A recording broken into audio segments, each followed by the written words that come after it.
amigos do Esporte em Debate. Nós estamos juntos aqui na TV Assembleia, o esporte de dimensão maior na sua televisão. 9.2 canal aberto TV Max, canal 17 e na Sky TV por assinatura 309.2. A partir de agora, os destaques do esporte maranhense na sua televisão. Barbosa de Godóis é o grande campeão da modalidade de handebol dos GEOs, Jogos Escolares Ludovicenses 2022. Você vai conhecer a trajetória de Nicolau Leitão, mestre nacional de xadrez, professor e autor de grandes obras do xadrez maranhense brasileiro. No futebol, destaque para a Série B, o Sampaio Corrêa faz mais uma vez o dever de casa. Vence e melhora na classificação do Brasileirão. Pela Série D, Juventude abre 2-0, cede empate e se complica em termos de classificação no grupo A2. E o Motoclube, líder já classificado, joga em Piripiri, no Piauí, e perde para o 4 de julho. Tudo isso e muito mais no Esporte em Debate de hoje, que já está no ar. E nós começamos o Esporte em Debate com um destaque bem legal. GEOs 2022, os Jogos Escolares Ludovicenses, que voltaram a ser disputados neste ano, pós uma pandemia mais aguda, né? A gente já está na pandemia, mas os números, graças a Deus, com a vacinação, melhoraram e melhoraram bastante. Tanto é que o GEOs teve a oportunidade de voltar a ser realizado. E você sabia que na modalidade de handebol só deu Barbosa de Godóis? Luísa Nunes traz os destaques agora com o professor Eduardo Teles, que vem comandando aí uma equipe de vitoriosos no GEOs 2022. Centro de Ensino Barbosa Godóis. O desempenho alcançado pela escola nos Jogos Escolares de São Luís, os GEOs 22, se destacou no cenário esportivo maranhense. A competição é a primeira fase que abre as portas para a próxima etapa da jornada desse time tão jovem. Vamos conhecer a estrutura e um pouquinho da rotina e da história de quem constrói esse time. Todos os dias, de segunda a sexta, começa às 7h40 e termina às 9h30. Nesse horário a gente busca aprimorar mais o nosso trabalho, que todo dia a gente vem repetindo. Recepção, passe, jogadas. Recepção, passe e jogadas. Sempre com o auxílio dos nossos técnicos. Estão sempre aqui incentivando. E ano passado a gente jogou 2 brasileiros. Infelizmente não temos o resultado que a gente queria, mas esse ano a gente procura voltar com tudo, né, para chegar aos nossos objetivos. Na categoria infantil, o Barbosa de Godóis Handebol venceu 2 times importantes da capital. Na categoria infanto feminino e infanto masculino, o Barbosa venceu todas as partidas nas fases-chave, semifinal e final, ganhando todos os títulos de campeão dos Jogos Escolares de São Luís 2022. Esse ano a gente está jogando GEOs, aí dia 5 nós vamos jogar a fase metropolitana para poder ir para os Gêmeos. Nos últimos 15 anos, o BGH ganhou 4 categorias disputadas nos Jogos Escolares de São Luís, organizados pela Prefeitura da capital maranhense por meio da Secretaria Municipal de Desportos e Lazer. Hoje, o time conta com mais de 280 meninos e meninas dentro das quadras. O coordenador técnico do time, Eduardo Teles, fala sobre a importância dessa jornada e sobre a trajetória do time. O Barbosa de Godóis estará disputando a fase metropolitana, onde vai classificar o campeão da fase regional, onde estará nos Jogos Escolares, que começa no mês de agosto.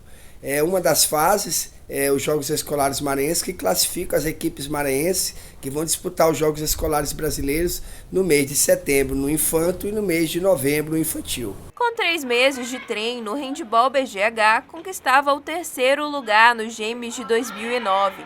As conquistas vieram com uma melhor estrutura para o treino. A escola ganhou quadra coberta e mais estrutura, e o projeto ganhou a confiança da comunidade e das famílias que hoje podem experimentar os sabores das vitórias que têm ajudado os jovens a trilhar por caminhos mais seguros por meio do handebol. Eu comecei a me espelhar no handebol quando minha colega começou a jogar. Aí eu não tinha a mínima ideia que era handebol. Aí eu comecei handebol, ela me chamou, vim treinar no primeiro dia, agora eu não vivo sem handebol. Bem legal o trabalho da Luísa Nunes, né? Mostrando aí o professor Eduardo Teles com grandes resultados no handebol, que pra gente não é nenhuma novidade, não, né? Ele é uma referência, inclusive, nessa modalidade. Estou ao lado do Gregório Dantas. Tudo bem, Greg? Beleza, Jurinha. Ô, Greg, Barbosa de Godóis, de cabo, meteu bronca, Passou o rodo. Ganhou rodo. tudo, né? E tem uma supremacia interessantíssima, né? A equipe do Barbosa de Godóis no handebol aqui no estado do Maranhão, né? Tem. Inclusive, Juninho, eu fiz até uma pesquisa aqui pra gente, quando eu fui preparar essa pauta, né, que a gente deu pra nossa amiga Luísa Nunes, né, nossa... Uma revelação. Revelação, rapaz. Eu vou dizer assim, a gente está estagiando aqui na TV Assembleia, né, e agora está começando a fazer matérias para a TV. Para a nossa rádio, ela já faz algumas matérias, alguns quadros especiais. E aí você pode ver o trabalho brilhante de uma nova profissional que está surgindo aí no mercado de trabalho, Exatamente. né, Juliana? Assim, eu estava fazendo uma pesquisa sobre o Barbosa de Godói, começou em 2009, Jurinha. Esse trabalho intensivo... Tem 13 anos. Isso, trabalho intensivo do professor Eduardo Teles no handebol no colégio. E desde então, meu amigo, é show de bola. Ganha tudo, passa o rodo, como você já falou, né? Por isso tem representado com muito sucesso o estado do Maranhão nas competições nacionais. Nos jogos, Brasília. Isso, nos Jogos Escolares Brasileiros, o JEBs disputou vários JEBs, revelando inclusive atletas para times do Campeonato Brasileiro de Handebol, seleção brasileira, então alunos que vieram do Barbosa de Godói, então é uma trajetória extensa do Eduardo Teles, um trabalho muito bem realizado. Já são, Jurinha, mais de 280 meninos e meninas que já passaram ali pelo Barbosa de Godói nessa experiência do handebol. E aí cabe a gente dizer o seguinte, Greg, olha o tamanho de um trabalho social como este, porque esses meninos aí, quase que 300, né? Sim. São meninos que não tiveram uma opção maléfica na vida, tiveram o esporte. Sim. E esse esporte faz brotar cidadãos. Isso é que é o mais importante. Isso que é o mais importante. A trajetória de esporte de alto rendimento, as conquistas que vêm pela frente, elas podem ter o tamanho que for, mas elas são menores perto da cidadania que é exercida num projeto esportivo como esse. Claro, claro. É porque a gente sempre diz assim, existe o projeto Trabalho para revelar jogadores, para tentar fazer com que eles cheguem ao nível profissional, né, de ser atleta de seleção, de clubes nacionais e internacionais, mas o que importa verdadeiramente é a mudança, a transformação de realidade social, né? E isso está acontecendo em todo o entorno ali da região do Barbosa de Godói, justamente devido a esse trabalho tão bem realizado pelo Eduardo, né? Aqui, Julinha, tem algumas coisas a destacar. Os Jogos Escolares do UFC são... os jogos são preparatórios, vamos chamar assim, uma etapa preliminar dos Jogos Escolares Maranhenses. Já funciona como uma etapa para os Jogos Escolares Maranhenses, que é a maior festa do da Estado. juventude do Exato. Estado. E esse ano nós vamos ter os gêmeos, né? Até esse exato momento está tudo definido como... Vamos ter os jogos, até porque a gente sabe que por conta da pandemia, que você bem lembrou, tivemos um intervalo, uma pausa em todas as atividades esportivas. Estamos voltando gradativamente, né? E os gêmeos estão previstos para começar a cerimônia de abertura no dia 30 de julho, 30 desse mês. Então, depois teremos os Jogos Escolares. Barbosa de Godói, Jurinha, que ganhou os GELs nessas categorias aqui, ó. Infantil feminino, handball, né, foi campeão, o vice foi o CMT. No infantil masculino, campeão, vice o HPL. No infanto feminino foi campeão também, o vice foi o Liceu, né? E no infanto masculino foi campeão e o vice o HPL. Os Jogos Escolares do Vicense terminaram no dia 25 de junho, né? E o Barbosa de Godói passou o rodo. Passou o rodo, é verdade. Parabéns. Depois do intervalo, você vai conhecer a trajetória do mestre nacional de xadrez, Nicolau Leitão. Uma reportagem especial e nós vamos apresentar aqui no Esporte Debate. Segura aí que daqui a pouco a gente volta.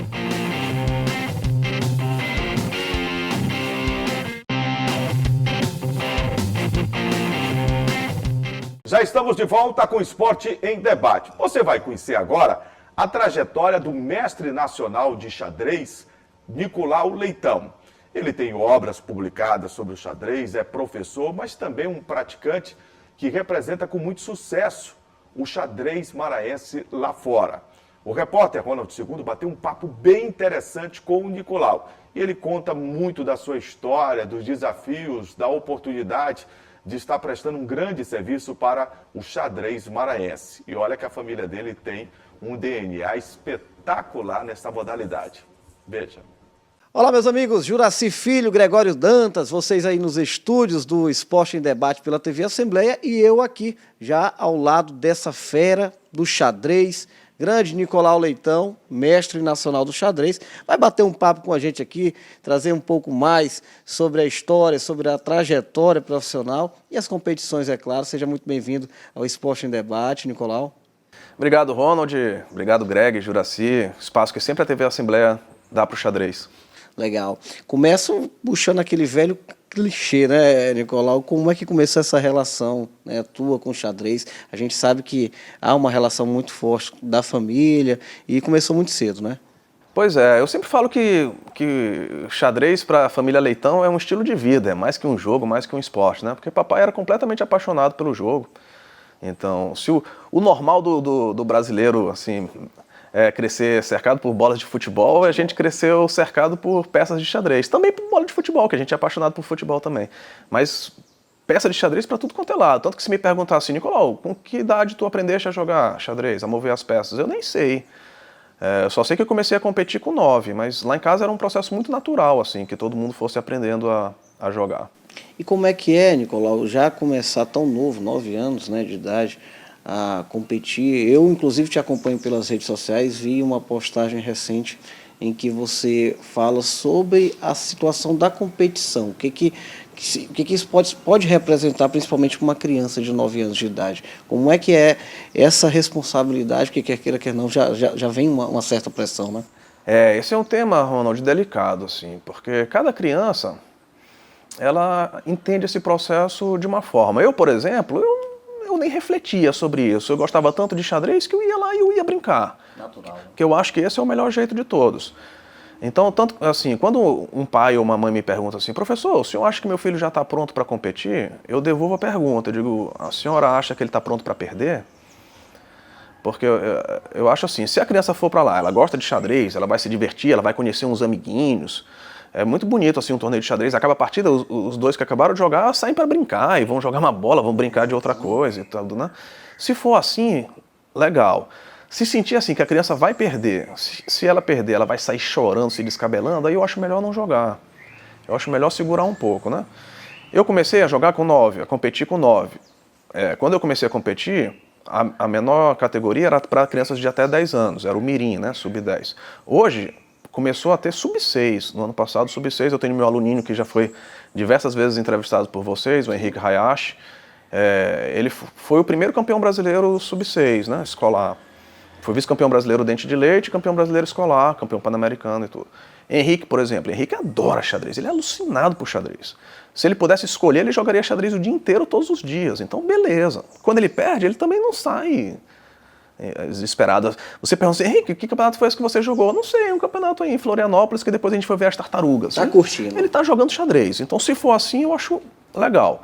Se a criança for sentir muito, aí eu já não acho legal. E, mais uma vez, a postura dos pais tem que ser uma postura de acolhimento, né? Porque a gente vê muito pai cobrando excessivamente, às vezes projetando até no filho algo que não conseguiu, né? O pai quis ser um campeão de algum esporte, ou do próprio xadrez, não conseguiu e quer forçar que o filho seja, né? Eu posso até contar uma experiência particular, por exemplo, meu filho mais velho. Eu tenho 2 filhos, um de 14 anos e um de 4 anos. Meu filho mais velho, Luiz Gustavo, eu obviamente ensinei ele desde novinho. Ele com 2 anos ele já sabia colocar as peças na posição inicial, com 4 anos já sabia jogar. Eu fazia os exercícios com ele, ele fazia tudo. Eu disse, cara, esse moleque é bom, esse moleque vai ser campeão brasileiro. Fiquei com isso na cabeça, né? E depois que ele foi crescendo, ele não quis mais competir no xadrez. Ele não joga xadrez. Ele agora está tocando guitarra, ele já fez teatro. Eu não fico perturbando a vida do meu filho. Agora o mais novo está jogando. Perguntar assim, Nicolau, tu queres que ele jogue? Quero, não vou mentir. Sim. Mas ele só vai jogar se ele quiser. Nada com pressão, né? É legal, Nicolau. E no teu caso, especificamente, foi um processo natural, né? Participar dessas competições. Foi, para mim foi muito natural. Muito natural. Eu nunca, assim, eu não... Nesse início, eu não tinha esse tipo de reflexão assim mais racional. Eu gostava muito de xadrez. Agora, eu sou muito sincero, né? Eu não fico escondendo as coisas, até pelo fato de eu ser professor de xadrez e querer ter aluno, querer que as pessoas aprendam a jogar xadrez, eu não fico escondendo as coisas que aconteceram comigo. Porque se tu me perguntares assim, então, Nicolau, tu estás me dizendo que tua carreira inteira foi muito tranquila? Não, de jeito nenhum. Quando chegou o processo de mais maturidade, ali na pré-adolescência, de ser algo mais intencional, um treino mais planejado por mim mesmo, eu comecei a enxergar um monte de fantasma. Não vou mentir, eu tinha muito medo de perder, eu tinha ansiedade, eu tinha vergonha de fazer um lance muito feio perto de um mestre. Eu experimentei tudo isso. E foi um trabalho longo para eu relaxar com relação a isso. Isso 2 anos para cá, que eu tenho uma relação, eu ia dizer 100%, mas 100% é muito forte. 99% leve com xadrez, de jogar só porque eu jogo. Dificilmente eu terei um aluno que vai se tornar um enxadrista profissional. Por exemplo, hoje o Henrique Hayashi tem potencial? Tem. Não sei se ele é muito novinho, não sei como é que as coisas vão caminhar, mas ele tem potencial se ele quiser ser um enxadrista profissional. Ele é a exceção das exceções. Em geral, a criança joga xadrez porque gosta de xadrez e o pai o matricula porque sabe que o xadrez é uma ferramenta pedagógica poderosa. Então o que eu digo é o seguinte, para a nossa vida, essas experiências elas são muito ricas. Então, mais do que o jogo em si, essas experiências vão te fazer refletir para a tua vida como um todo, para a tua vida acadêmica, para a tua vida profissional, para o controle das tuas emoções. Então, eu sou um defensor da competição. Eu acho que a competição ela forma caráter, sim. Mas tem que ser um processo muito bem assistido pelos adultos, para que a criança se sinta à vontade e ela comece a tirar as conclusões próprias, saber como é que ela se sente, mas o adulto tem que ter uma postura de acolhimento, não de cobrança. Perfeito. Já que a gente está falando sobre competição, Nicolau, aqui, claro, você participou de muitas competições na sua trajetória, muitas competições, e aí eu vou tocar no assunto na que eu acredito ser a principal delas, né, o Campeonato Nacional Brasileiro Amador Sub-2200, que inclusive te rendeu, né, o título de mestre nacional. Como é que foi essa competição? Certamente essa é a competição da minha vida. Eu já havia sido campeão brasileiro antes, adolescente, mas assim, aquela coisa da maturidade, assim, às vezes você nem reflete a importância das coisas, né? Agora eu fui campeão brasileiro amador adulto, foi um processo bem consciente, foi algo que eu busquei me tornar mestre. Passei a treinar bem firme, assistindo às aulas do meu irmão, treinar todo dia. Então foi algo que eu busquei realmente. Aí comecei a ganhar tudo no Maranhão. Eu ganhei, cara, depois que eu comecei esse treinamento firme, eu estava muito firme, estava ganhando tudo. E aí foi assim, uma reflexão que eu fiz se eu continuar jogando aqui, eu vou virar mestre, eu vou chegar nos 2.200. Mas será que eu tenho força de mestre mesmo ou eu estou ganhando porque eu estou jogando no Maranhão? Eu já conheço meus adversários, eu estou fazendo uma preparação específica, eu estou treinando mais do que eles. Ninguém aqui no Maranhão está treinando como eu. Será que é por isso? Se eu for jogar em São Paulo, no coração do xadrez brasileiro, no Esporte Clube Pinheiros, eu vou ter essa confirmação ou eu vou ter a negação disso? Então por isso que eu me senti desafiado, né? Certo. De novo, foi um processo tranquilo ou tu ficaste com medo? Fiquei com medo. Fiquei com medo de chegar lá e ter a negação, né? Ou seja, dizer assim, não, tu não tá em força de mestre coisa nenhuma, tu tá ganhando porque tá no Maranhão. Eu já estava quase virando mestre, ou seja, eu ia ter que ganhar muitas partidas lá para ir bem. Senão eu ia voltar a várias casas. Podia ser meu tiro final ou um volte a várias casas. E aí quem me deu a palavra que foi assim, o clique, opa, agora eu vou. Foi meu irmão, porque eu relatei para ele isso tudo, e ele disse, tudo bem, você pode perder rating, né, que é a pontuação do ranking, mas você pode ser campeão. Na hora que ele falou isso, eu digo, opa, plim, porque eu tinha certeza absoluta que Rafael não falaria isso se ele não acreditasse que eu realmente podia ser campeão. Então essa foi a motivação para comprar a passagem. Foi o clique, eu digo, nessa hora eu peguei o cartão de crédito e comprei a passagem. E aí fiz preparação psicológica, fui. Perguntar assim, e lá o processo foi retilíneo? Fez preparação psicológica, teu irmão te incentivou, chegou lá confiante e todos aqueles fantasmas que te atormentavam foram embora? Não. Durante o torneio é uma gangorra também, mas enfim, eu fui conseguindo superar isso e no final deu certo. A gente falou sobre rating, né? Tem muito praticante de xadrez nos acompanhando, mas acredito também que tem pessoas que não entendem muito como é que funciona esse ranking no xadrez. Essa competição ela é sub-2200. Explica um pouquinho pra gente sobre esse detalhe. Tem algumas coisas, Ronald, do xadrez que elas são muito específicas, que elas causam dificuldade de entendimento assim mesmo. O rating é uma pontuação do ranking, né? Então, por exemplo, 2.200 é uma faixa de rating, um nível de pontuação em que os mestres eles estão fora.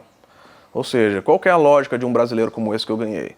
É dar a chance de um jogador como eu, que não treina em tempo integral, não está focado em ser um enxadrista profissional. Hoje eu vivo de xadrez, mas como professor, eu não sou um enxadrista profissional, eu sou um professor de xadrez. Naquela época eu ainda acumulava outras funções, então esse torneio está me dando a chance de ser campeão brasileiro, porque ele está tirando jogadores como meu irmão, por exemplo. Meu irmão está fora disso, né?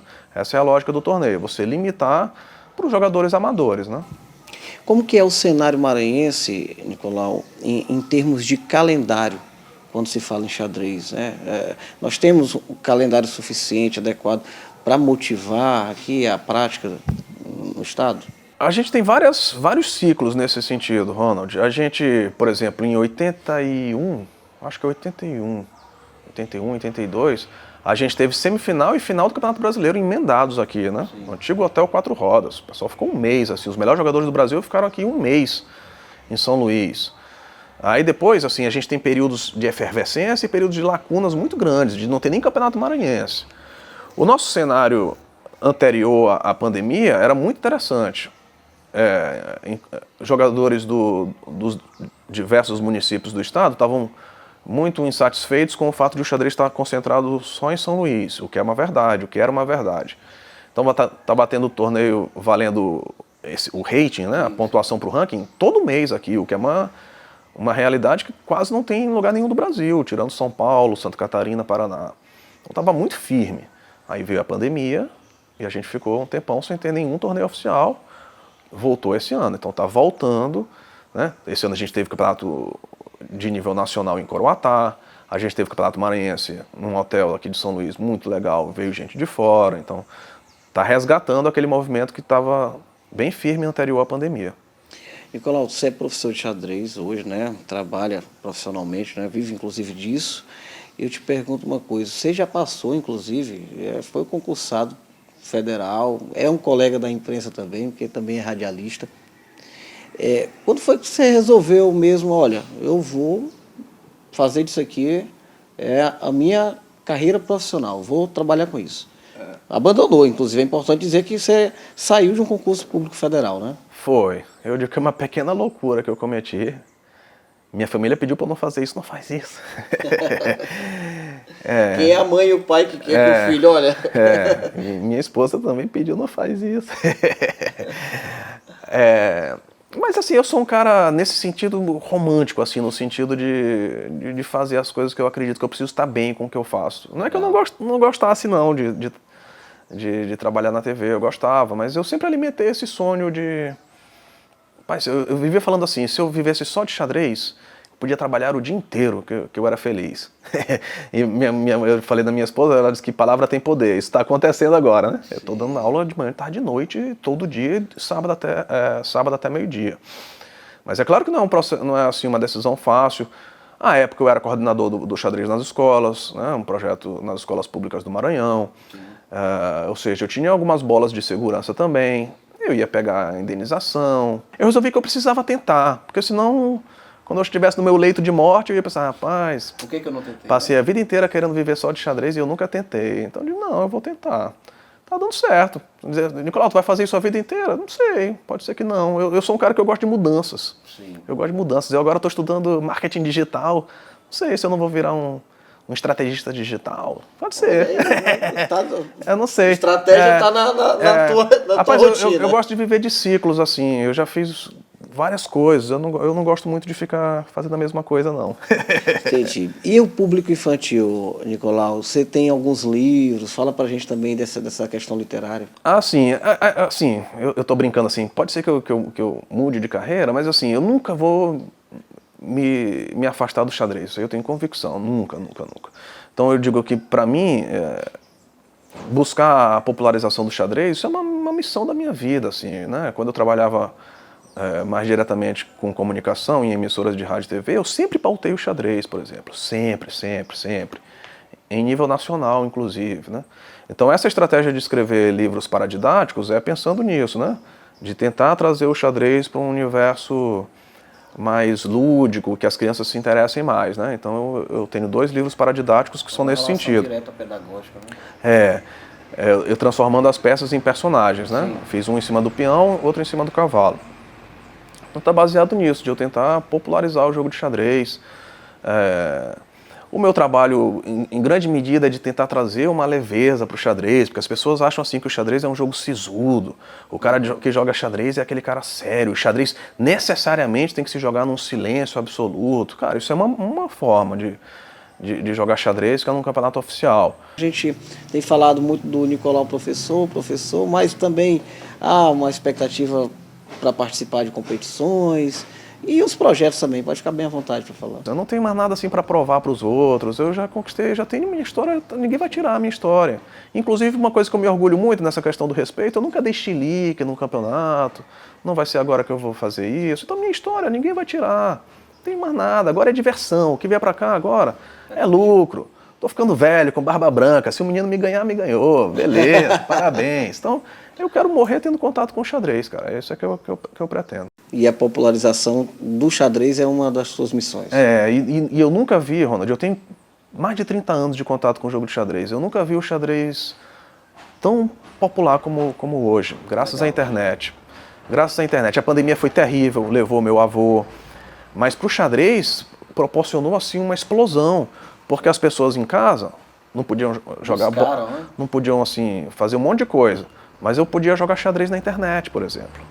E aí o xadrez ficou popular como nunca, graças à internet. Hoje tem campeonato online. Às vezes eu recebo um aluno adolescente para dar uma aula particular e quase sempre ele joga bem. Se eu não ficar ligado, pode ser que ele me complique por causa da internet. Meu irmão, por exemplo, tem um canal no YouTube e tem um grande mestre falando com você, te falando como é que um grande mestre pensa o xadrez. Então a internet trouxe uma nova realidade para o xadrez, além da presença cada vez maior também do xadrez nas escolas, que é fundamental, né? Maravilha. Grande Nicolau, só tenho a agradecer por receber a nossa equipe aqui na sua residência. Esse papo aqui poderia demorar muito tempo, né? Mas a televisão não dá conta aqui do xadrez, não. É muita coisa, é muito conteúdo para a gente falar. E eu deixo aqui o final da entrevista para você mandar um abraço para a turma lá nos estúdios e ficar bem à vontade também, até para mandar um recado para os seus alunos. Beleza, então, meu amigo Greg, meu amigo Jurinha, obrigado. Vocês estão sempre dando essa força para o esporte maranhense como um todo. De longa data com minha família, desde vovô Nicolau, eterno presidente do Maranhão Atlético Clube, meu irmão, desde criancinha, Jurinha acompanha, junto com o pai também, com o Juraci. Então, agradecer sempre o espaço que a imprensa dá para a gente, especificamente nesse caso para a TV Assembleia. E para os meus alunos, eu sempre digo isso. Lembra sempre que você joga xadrez porque você gosta de jogar xadrez. Então, eu digo assim, eu tenho consciência de que eu deveria ser um jogador de xadrez mais forte hoje. Mas os erros que eu cometi me fazem um professor melhor. Então, tudo que eu quero é que meus alunos tenham uma relação leve com o xadrez. Não fica sofrendo como eu sofri, não, que isso não faz sentido. Muito legal, valeu Nicolau. Ronald. Muito obrigado mais cara. uma vez pela sua participação aqui.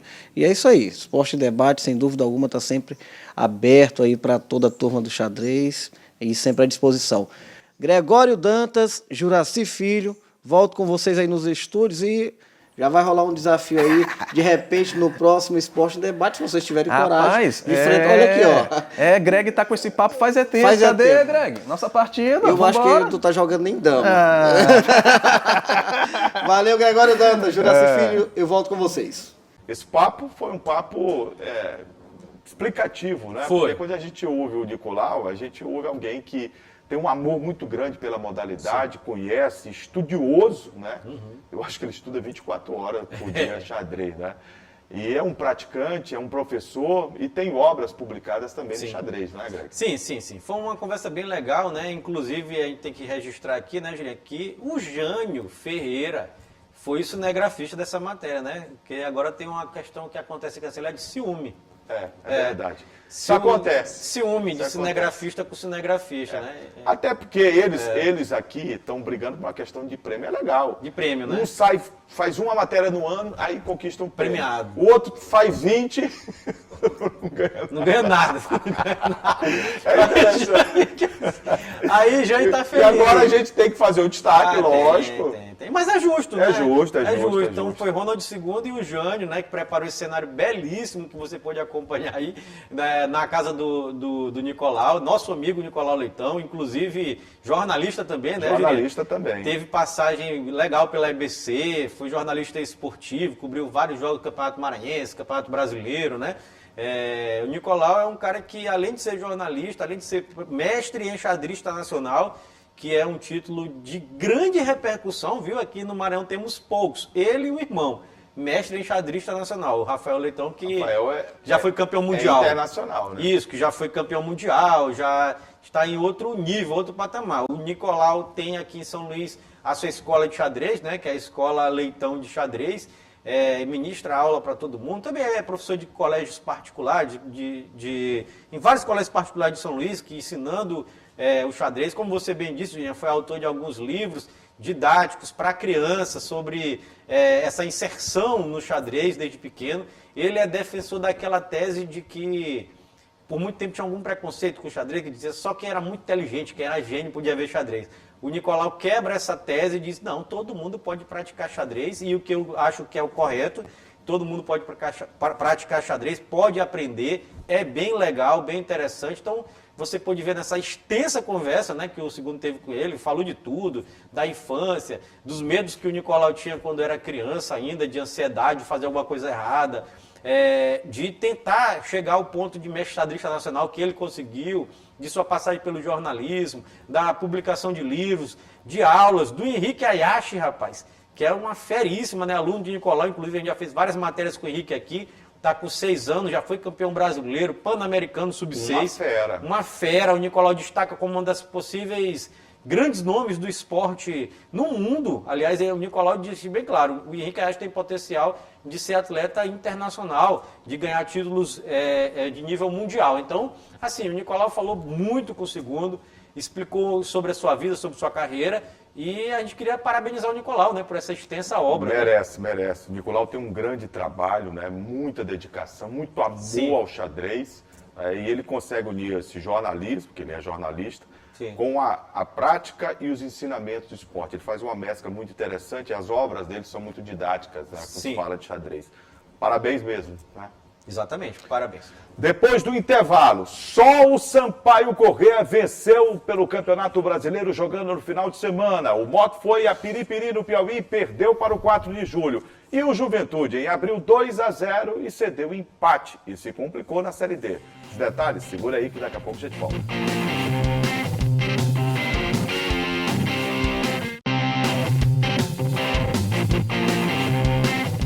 Agora o destaque para o Campeonato Brasileiro. Final de semana em que só o Sampaio Corrêa venceu representando o estado do Maranhão. Na Série D, os dois clubes maranhenses não conquistaram vitórias. E a pior situação é do Juventude, que jogando no estádio Pinheirão em São Mateus, fez 2-0 no primeiro tempo sobre a equipe da Tuna Luz. Greg, eu tive a impressão que seria uma goleada. Lê do engano. O segundo tempo foi completamente diferente, um desastre para o time do Juventude, e a Tuna fez 2 gols. Um time que já estava eliminado há muito tempo dessa Série D. Complicou a vida do time maranhense. E complicou, Julinha, e de um jeito assim bem triste, né? Porque a gente tinha até uma expectativa de classificação do Juventude. Claro que ainda não acabou tudo, né? Ainda tem essa chance, mas tá difícil pra você empatar com a Tuna Luz em casa é o pior time desse grupo, disparado, né? Eu ia dizer da Série D, mas não, tem time pior. Mas é o pior time desse grupo disparado, perdeu de todo mundo, passou um tempão sem conseguir ganhar, né? E aí você abre 2-0 e aí sofre 2 gols, até separei aqui, os 2 gols do time maranhense foram do Júnior Saudade, né? Aos 25 e aos 37 do primeiro tempo.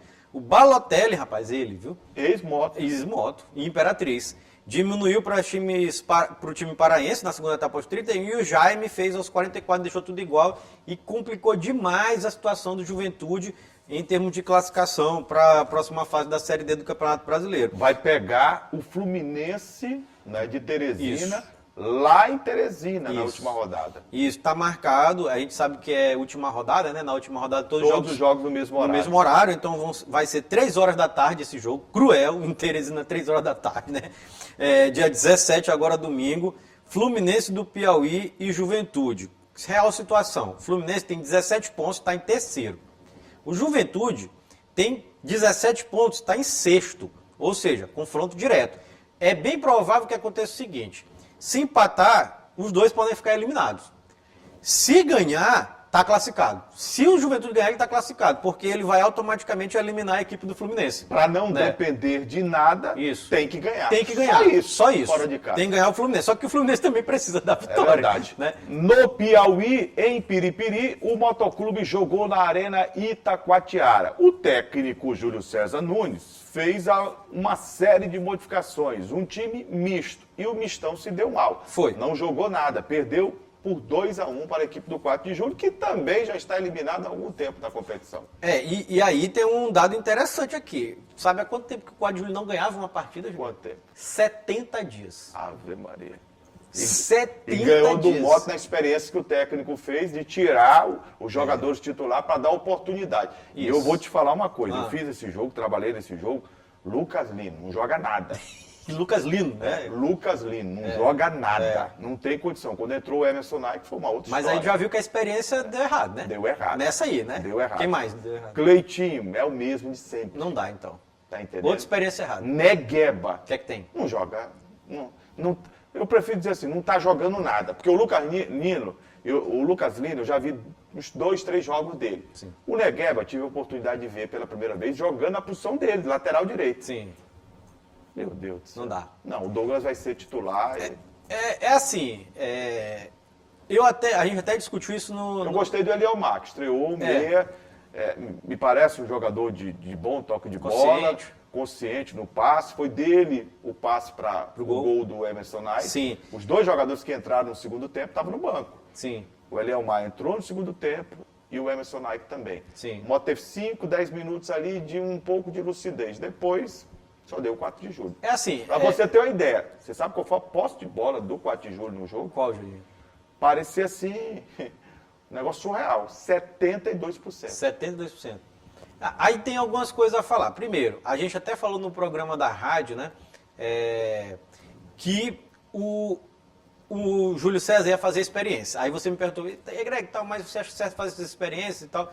Não é que eu acho certo fazer as experiências, mas para mim ele tinha que rodar o elenco mesmo. O Moto já está classificado, já é o primeiro, e ele precisava ver se ele poderia contar com esses jogadores na fase mata-mata. Ele já viu que não pode contar. Pois é, ele viu. E agora ele já sabe que não dá para contar. Você viu que Exatamente, a diretoria do isso. Moto postou nas redes sociais? Pedindo desculpa, não vai ter experiência. Sim. Tal, porque ele já viu. sabe, não dá, mas também não dá para ter experiência. Greg, Eu acho que nesse jogo ainda dava, Júlio. Greg, Nesse presta jogo atenção. dava. Esse jogo era para isso. Olha também. só a situação. Sim. O Moto vai precisar chegar ao mata-mata com uma bagagem de pontos, porque à medida em que você vai passando da pontuação segunda, continua acumulando. da terceira, Sim. vai acumulando e aí você enfrenta o adversário. Na sua casa ou não? Se- Na final. Sim. Que pode ou não fazer a diferença. Isso aí é meio controverso, né? Às vezes você joga em casa e não tem vantagem coisa nenhuma. Tem muita gente que prefere terminar o mata-mata em casa, outros preferem terminar fora, preferem jogar a primeira em casa para garantir o resultado. Mas, na teoria, sempre é melhor terminar em casa. Isso. Né? Porque você vai decidir na sua casa. O que é interessante aqui é o seguinte: o jogo que era para fazer as experiências, que ele poderia, era esse. Porque o próximo não dá para fazer experiência, porque ele já precisa também ter um entrosamento para começar o mata-mata da competição. Para mim, o Júlio César experimentou e viu que não dá. Né? Ele viu que não dá, então pronto, acabou a experiência, a diretoria pediu desculpa, acabou, então ele já sabe que não dá e vai contar com quem ele era os titulares mesmo do time. Só para finalizar, Jurinha, os gols da partida foram marcados pelo Samuel e o Caio César, né? Samuel e Caio César e o Emerson Knight descontou para a equipe do Moto. Lembrando também que o próximo jogo do Moto é contra o Castanhal, aqui em São Luís, aí como já falamos, todos os jogos às 3 horas da tarde, então domingo, 3 horas da tarde, Nhozinho Santos, Moto e Castanhal. Nesse momento o Moto é o líder, ninguém alcança mais o Moto, com 25 pontos, Tocantinópolis é o segundo com 22, e o Castanhal está em quarto com 17. Aí é interessante por quê? Porque o Moto ganhando, ele pode ajudar o Juventude, né? Ele pode, porque o Juventude vai precisar só dele. Aí ele elimina o Moto, ele elimina o Castanhal. Só que o Castanhal precisa do resultado, é um jogo de vida ou morte para o Castanhal, né? Para poder se classificar para a próxima fase. Pela Série B do Campeonato Brasileiro, o Sampaio Corrêa no Castelão enfrentou o Ituano. E no Castelão, quem manda é o Tubarão. O Sampaio venceu o Ituano pelo placar de 2-0. Mais uma vez o Pimentinha fez a diferença. E o Poveda correspondeu à expectativa, Sim. fez 2 gols, é o artilheiro, um dos artilheiros da Série B do Campeonato Brasileiro com 8 gols. Fez os 2 gols da Bolívia querida. Grande vitória. E o primeiro tempo do Sampaio Corrêa foi aquele primeiro tempo que a gente gosta de ver, não é, Greg? Sim. Segundo tempo, não. Exato. Vamos lá. Mais uma vez, né, o Sampaio demonstrando a sua força. O Sampaio é muito forte aqui em São Luís, né? Principalmente quando o Pimentinha joga. Isso, né? é uma campanha, isso aqui é interessante, eu estava até pensando nisso antes do programa. O Sampaio tem uma campanha que hoje ocupa a 10ª colocação, veja bem, Jurinha, 10ª colocação, em casa são 6 jogos, 4 vitórias e 2 empates, né? É uma campanha de quem vai subir. Na verdade, é uma campanha de campeão ou vice. O Sampaio tem acima de 83%. Isso. É uma campanha de campeão ou vice. Tá entendendo? É de quem vai ser campeão ou vice dentro de casa. Só que fora de casa é a campanha de lanterna. De rebaixado, que é todos os jogos, o Sampaio empatou apenas, tem 2 pontos. Empatou 2 e perdeu todos os outros. O que é que isso representa? Justamente subir aqui. Ser o 10º colocado. Tá cravado no meio da tabela, porque tem uma campanha em casa de campeão e de rebaixado, de lanterna no último. Então, a média ponderada, né, diz o quê? 10ª colocação. Essa é uma média impressionante que o Sampaio tem, né? Sim, verdade, Jurinho. É uma média impressionante. E essa média que deixa o Sampaio justamente na 10ª colocação com 22 pontos. Vamos falar especificamente do jogo, né? Interessante, você disse. Mais uma vez, Pimentinha, grande destaque da partida, ao lado do Poveda. Detalhe, Sim. O Mazola, técnico do Ituano, fez uma marcação com dobra em cima dele. Sim. Ele jogou de forma tão inteligente, Isso. vê que no primeiro tempo ele sai da ponta, vem para a meia, bota a bola no travessão. No travessão, exato. Né? E depois, ele já na meia, para entrar na grande área, ele faz uma assistência fantástica com o Gabriel Poveda. Ele jogou de forma muito inteligente. Sim. Não, assim, destacar positivamente do lado do Sampaio o Pimentinha, que é o melhor jogador do Sampaio, tecnicamente falando, disparado nessa Série B, só que o Poveda, inclusive eu estava lendo assim, antes do nosso programa, uma coluna que tem da TV, que tem os direitos, né, que é a Sport TV, tem o direito de transmissão da Série B, o comentarista do jogo escreveu uma coluna sobre o Poveda, para ver a importância dele, né, fez um paralelo. Aqui a gente queria deixar nossos parabéns também, que foi a despedida do Fred, né, no final de semana. Ele fez um paralelo sobre a função de centroavante no futebol brasileiro. E o Poveda homenageou o Fred. Exatamente. E por isso foi a coluna. Foi o seguinte, que a posição de centroavante faz muita falta. E você ter um centroavante que decide é muito importante. E o Poveda é o centroavante que decide. Ele não tem aquelas características de trombador, de gente da área que tem pouca técnica, não. Ele tem técnica, ele sabe jogar fora da área. Inclusive, no primeiro gol, que é bom destacar aqui, foi uma jogada individual do Catatal pela esquerda, que dribla o marcador, passa, dá o passe para o Poveda domina de costa, faz o giro, abre para o Pimentinha, como você disse, na meia ali direita, recebe a bola, vê o Poveda infiltrando dentro da área. Ele pediu. Isso. Vê o Poveda infiltrando dentro da bola, dá o passe para ele e o Poveda como um legítimo centroavante. Domina, protege, bate cruzado, sem chance para o goleiro. Então, assim, é a importância de tu ter um centroavante que hoje, como o Jurinha disse, é um dos artilheiros da Série B, ao lado do Luca da Ponte Preta, né? E o segundo gol do Poveda é outro gol de centroavante. Desvio na primeira trave. E não tem bola perdida. Isso, desvio na primeira trave, ele se joga na bola e faz o gol de umbigo. Né? Faz o gol de umbigo, faz o gol, o segundo gol que decreta a vitória do Sampaio. O Sampaio é muito forte em São Luís. Muito forte. É muito difícil de ganhar do Sampaio aqui.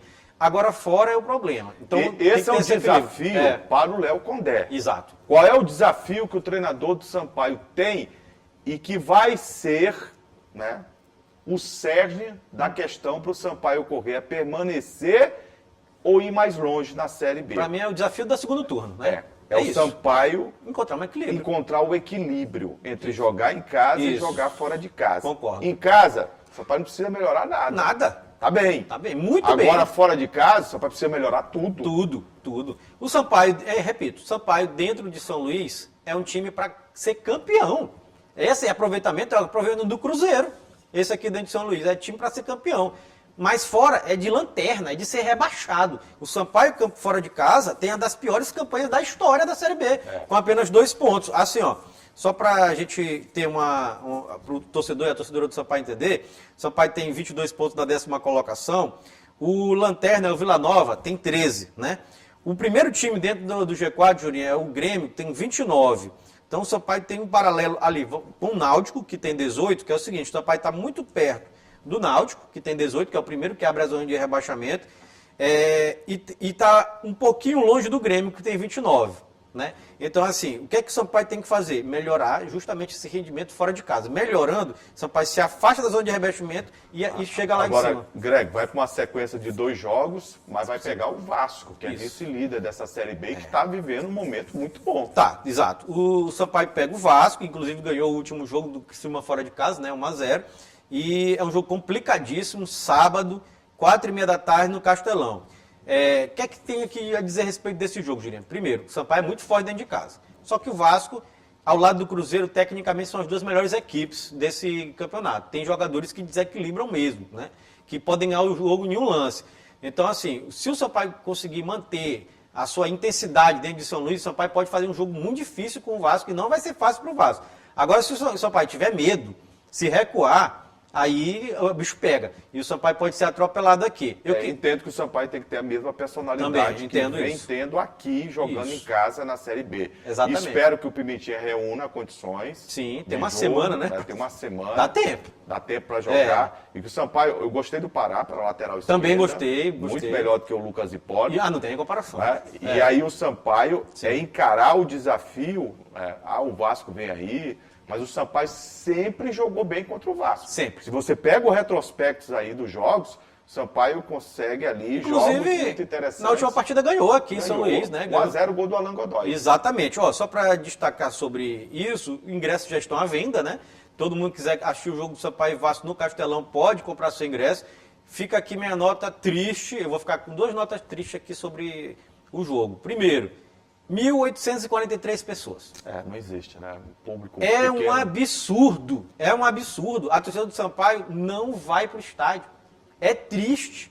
É triste. E só ela não está indo. O Sampaio... Você pega a Série B aí, de ponta a ponta, tá todo mundo indo pro estádio. Eu acho que só a da Ponte também que não está indo, porque está com muita raiva do time, né? Mas é triste isso aqui, cara. É um absurdo. 1.843 pessoas não tem condição de fazer futebol profissional. O time está em 10º. Parabéns a esses que foram, isso, né? Juliano, o time está em 10º, fazendo uma campanha digna, boa, uma das melhores de São Luís. E vai 1.840 pessoas. Tomara que vão mais pessoas pro jogo do Vasco, mas também que não fica... Esse jogo... É atípico. Esse jogo vai ter um público bom. Mas é atípico. Você pode ter certeza, é bem atípico. Não é aquela moda, a gente chama assim, torcedor de modinha, que vai porque é o Vasco e tal. É a onda de um grande time que vem pra cá. Eu quero que continue pós esse jogo, esse que é o nosso objetivo. E a outra nota triste, que eu queria deixar aqui registrado, Jurinha, foi que a torcida, uma torcida organizada do Sampaio, específica, eu vi isso aqui, que fica no setor 1, não vou falar o nome de torcida, porque eu não gosto de falar nome de torcida organizada. Ela acendeu de verdade sinalizadores em campo. Não pode, é proibido. Não pode. O jogo ficou paralisado por 2 minutos. E a nota triste é porque o senhor Paulo Roberto Alves Júnior relatou na súmula. E aí o bicho pode pegar, meu amigo. O bicho pode pegar, porque eu estava lendo aqui o que diz a norma da CBF, no artigo 213, diz assim: deixar de tomar sobre o Sampaio que pode ser denunciado, deverá ser denunciado sobre isso.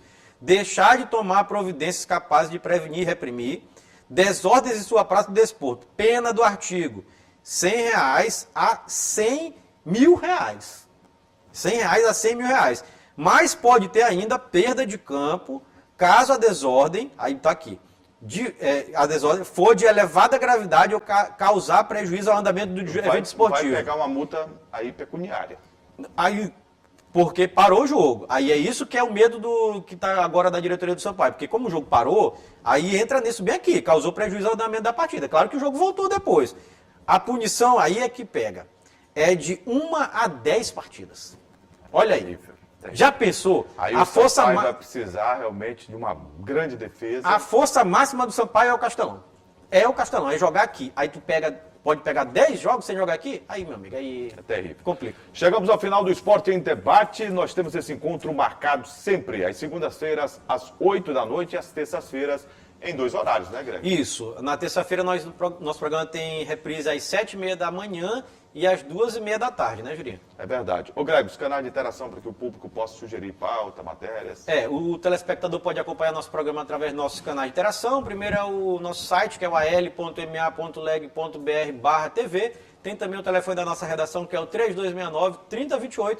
E o nosso WhatsApp, que passa aqui embaixo da sua tela. Agradecer o carinho da sua audiência. Trabalho aqui dos nossos companheiros Jânio Ferreira, o Ricardo Bernardo, né? Ricardo Bernardo? É. Não, O nome rapaz. de um grande ídolo professor dele. Bernardo. de infância. Ele disse que fez Ricardo. Não Fez foi? Ricardo no esporte, No né? esporte, Brotar no foi. esporte, realmente. Exato, Ricardo. Então, um grande abraço a toda a equipe comandada pelo Bispo. A gente está de volta em uma outra oportunidade. Tchau, gente. Tchau, gente. Um abraço. Fica com Deus.